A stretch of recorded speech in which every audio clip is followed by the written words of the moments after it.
But here we have is a pedo holly, is what we call a pedo holly. It's got these reverse loop uh, labial bow, mainly used for young kids who don't have their canines in yet. This allows canines to erupt, and you can use those reverse loops to control the canines.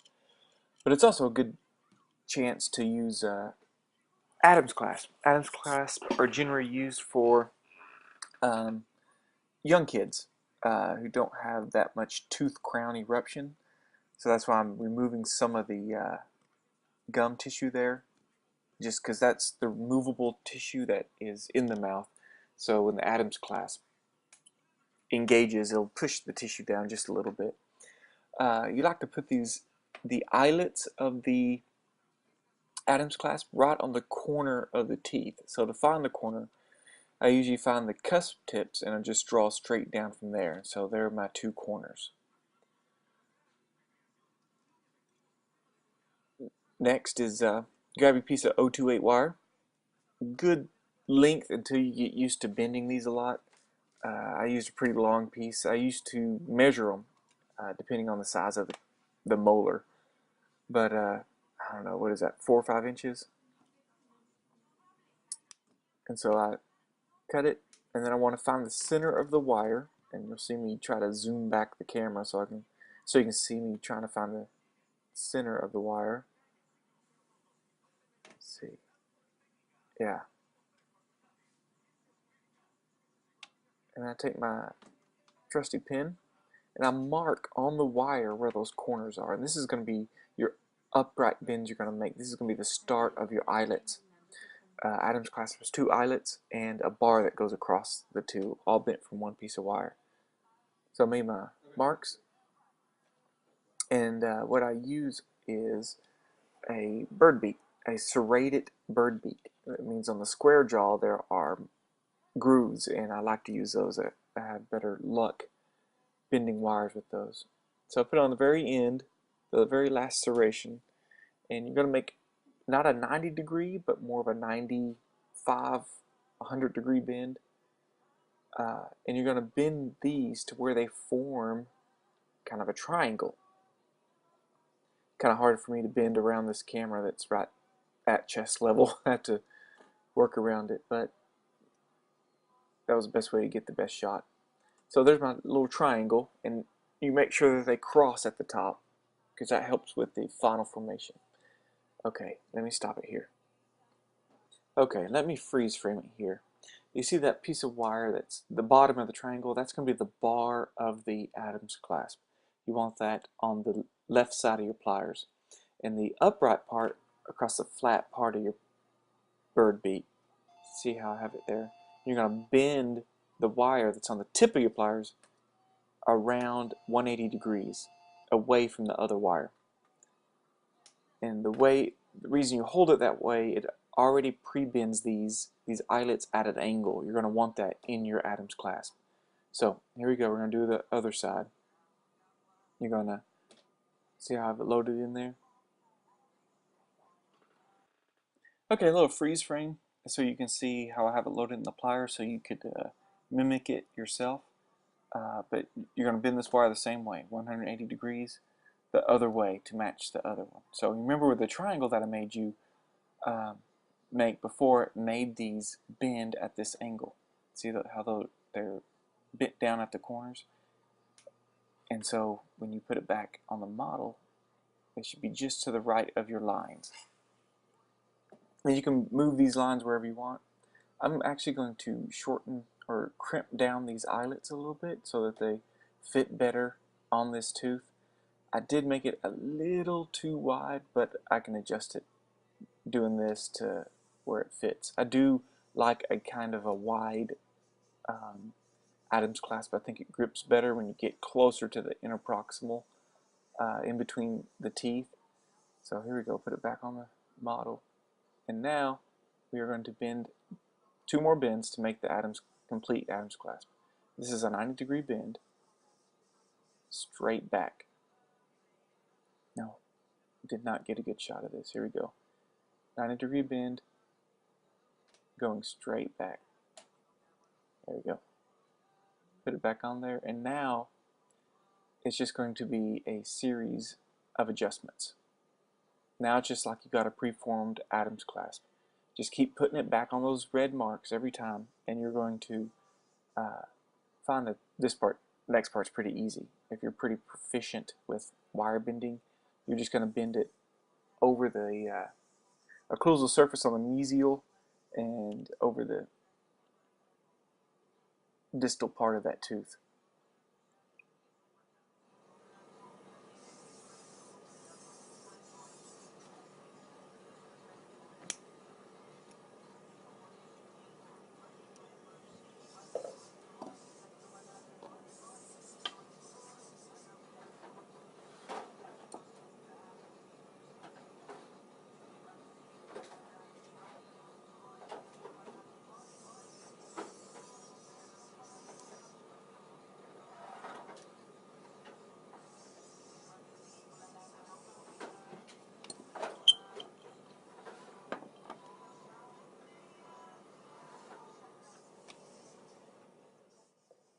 Okay, from here on out, sometimes it's a good idea to um, work one leg all the way to the finish and then work the other leg, like start with the mesial and then work on the distal. And that way it's easier to set the wire back in the same place every time. But me, I go back and forth. Alright, this is where it comes in good to know how long to make your wires. I used to have actually marks on my bench where I would just do a standard 3-4 inches, and you won't have to cut off as much and waste excess wire, and it makes it a little bit faster. You don't have to see. I'll cut these twice, and so that's just more time.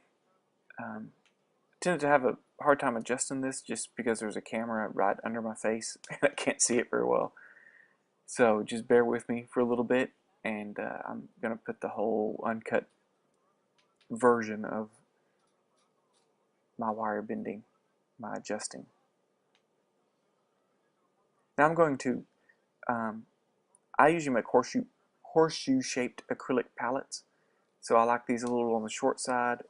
I don't like them going all the way to the top of the palette, and I like them curving forward. So you'll see me later, I'll bend it forward. Now, the important thing is always put your Adams clasp in the same spot every time before you make a bend on these tag parts that go into the acrylic. So that way you don't bend it and then it comes back to bite you later because you realize you didn't put it in the right place. There's an example of this here in a little bit, and I'll show you. Before we get there, just want to apologize for how dirty my fingernails are. Just realized that, man, I need a pedicure. But sorry about that. Hope I didn't distract too much. And probably shouldn't have called attention to it, because now that's all you stare at. Kind of like what I'm doing right now when I'm recording this. That's all I see. Anyway, I swear I cut my fingernails more than this. Alright, this is where I discovered where one of my bends has thrown off one of my eyelets not touching the tooth. Trying to get a good shot of it. See that distal eyelet's not touching the tooth. So what I'm going to do is I'm going to open the distal arm back out and then not curve, but bend that bar back in toward the tooth, and that should take care of it. And you can always, when you find you've done something, always try to unbend your last bend, and that usually takes care of it. And so now I'm just going to keep working at this, curving it back around to the teeth and adapting it. I also try to keep the wires about 1/2 millimeter off the palette so that acrylic can get underneath there. So you'll see me go back and forth trying to look at the wires against the palette, trying to get it to where I have sufficient acrylic coverage underneath the wire. Otherwise, this will just pull right out of the retainer if it's right up against the stone. I always like putting these circle tags. You can do whatever you want. You can do zigzag, back and forth. I've seen a lot of just a right angle bend forward. It all works as long as there's some sort of mechanical retention. If it's straight, it's just going to pull straight out like a popsicle stick out of a melted popsicle. So you got to have a little something in there. I usually try to make it my own by putting these circles in there. Um, and you can come up with your own. That way I know my wire bending. If a retainer comes back 2 years later, I can look at it and go, oh yeah, I bent that. So I will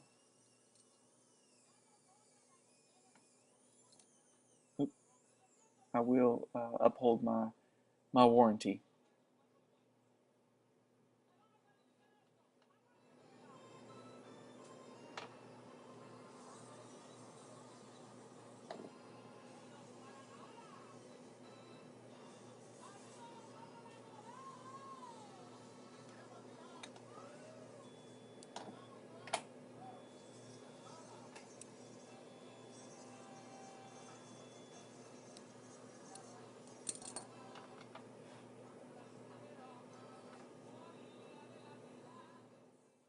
Okay, that should just about cover it. I know this is quick and dirty. If you have any more questions, you can leave them in the comments of YouTube. I tried to get to them all. Um, or if you want to ask me a question directly, you can go email me at retainerdesigner.com, or you can go to designerretainer.com, click on the OrthoWire podcast link at the top, and go to this episode, and you can leave a comment there, and I'll leave it for everyone to see. So, hope you enjoy. This is ready to go. I just got to bend the other Adams clasp using the same method, and we're good to go. Thanks for putting up with me. Subscribe if you want to, or come visit me at retainerdesigner.com. Thanks. Happy bending.